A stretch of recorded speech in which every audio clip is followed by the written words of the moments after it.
Friends, welcome back to my channel study media. आज मैं आपके लिए लेकर आई हूँ कक्षा 9 नैतिक शिक्षा का पाठ 17। पाठ का नाम है काक और हंस। इस वीडियो में हम इस पाठ के प्रश्न अभ्यास और सार करेंगे। पिछली वीडियो में मैंने आपको पाठ 16 माता का आदर्श पाठ का सार और प्रश्न अभ्यास करवाए थे। अगर आप मेरे चैनल पर नए हैं और अभी तक आपने मेरे चैनल को सब्सक्राइब नहीं किया है तो प्लीज़ मेरे चैनल को सब्सक्राइब कर लें और बेल आइकन को ज़रूर दबाएं। मैंने अपने चैनल की प्लेलिस्ट में सब्जेक्ट वाइज लिस्ट डाली हुई है। आप जिस भी सब्जेक्ट के लेसन को देखना चाहते हैं मेरे चैनल की प्लेलिस्ट में जाकर उसे देख सकते हैं। तो चलिए पाठ की शुरुआत करते हैं। किसी समुद्र तटवर्ती राज्य में एक वैश्य रहता था। वह दयालु और दान परायण था। उसके पुत्र अल्पवयस्क थे। वे प्रतिदिन एक काक को अपना झूठा भोजन दिया करते थे। उनके झूठे भोजन को पाकर वह काक हष्ट पुष्ट हो गया।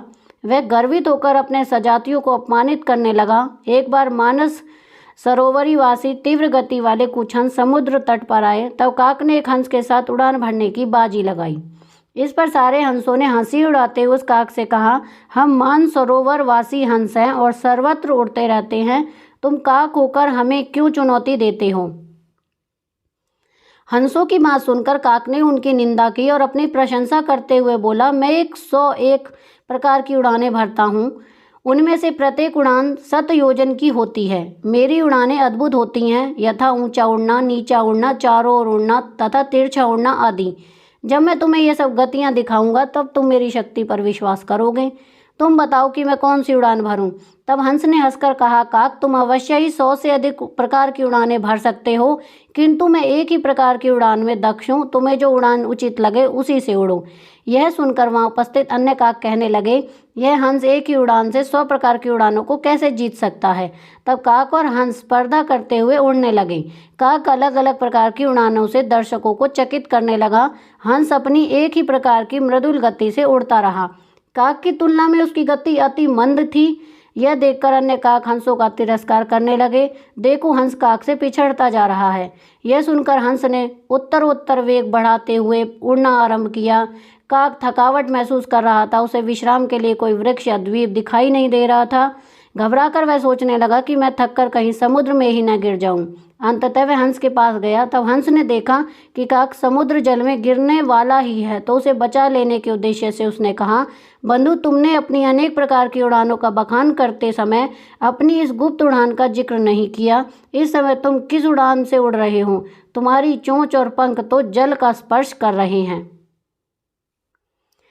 तब काक बोला, भाई हंस, हम तो काक हैं, व्यर्थ काँव काँव करते रहते हैं। इस समय मेरे प्राण तुम्हारे अधीन हैं। तुम मुझे तट पर ले चलो। ऐसा कहकर वह जल में गिर पड़ा। यह देखकर हंस ने कहा, विविध प्रकार की उड़ानों में दक्ष होकर भी तुम समुद्र में कैसे गिर गए?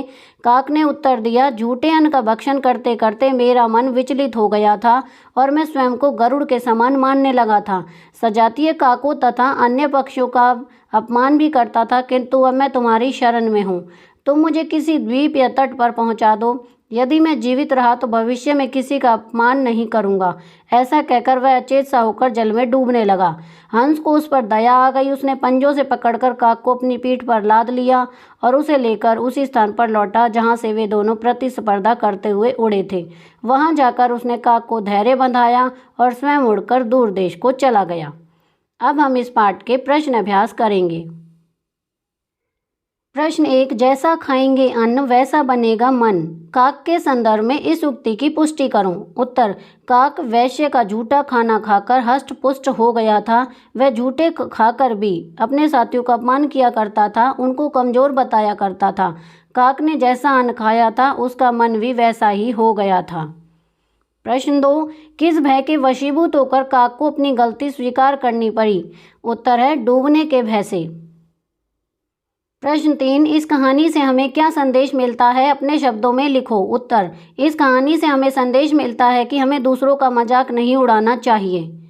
प्रश्न 4, थोथा चना बाजे घना उक्ति पर अपने विचार व्यक्त करो। उत्तर, जब कोई व्यक्ति कमजोर होता है लेकिन वह अपनी ताकत का बखान करने से बाज नहीं आता तो उसी पर यह उक्ति बनती है, थोथा चना बाजे घना। प्रश्न 5, कहानी के अंत में हंस की भूमिका नेकी कर कुएं में डालने वाले की रही, कैसे? उत्तर, हंस को काक पर दया आ गई। उसने पंजों से पकड़कर काक को अपनी पीठ पर लाद लिया और उसे लेकर उसी स्थान पर लौटा जहाँ से वे दोनों प्रतिस्पर्धा करते हुए उड़े थे। वहां जाकर उसने काक को धैर्य बंधाया और स्वयं उड़कर दूर देश को चला गया। हंस ने यहाँ नेकी कर कुएं में डालने वाली भूमिका निभाई थी। प्रश्न 6, अपना कोई अनुभव बताओ जब आपने अपनी गलती के लिए पश्चाताप किया हो। यह कार्य छात्र स्वयं करेंगे। प्रश्न 7, यदि काक के स्थान पर आप होते तो हंस के साथ प्रतिस्पर्धा में आपकी क्या भूमिका होती। उत्तर, यदि काक के स्थान पर मैं होता तो मैं हंस से प्रतिस्पर्धा नहीं करता।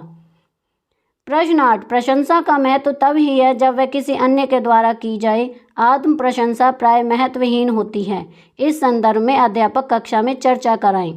उत्तर, अगर आप अपने खुद की प्रशंसा करते हैं तो आपको लगने लग जाता है कि आपसे सुंदर और शक्तिशाली कोई भी नहीं है, लेकिन जब आपका वास्तविकता से सामना होता है तब आपको गहरा आघात पहुंचता है।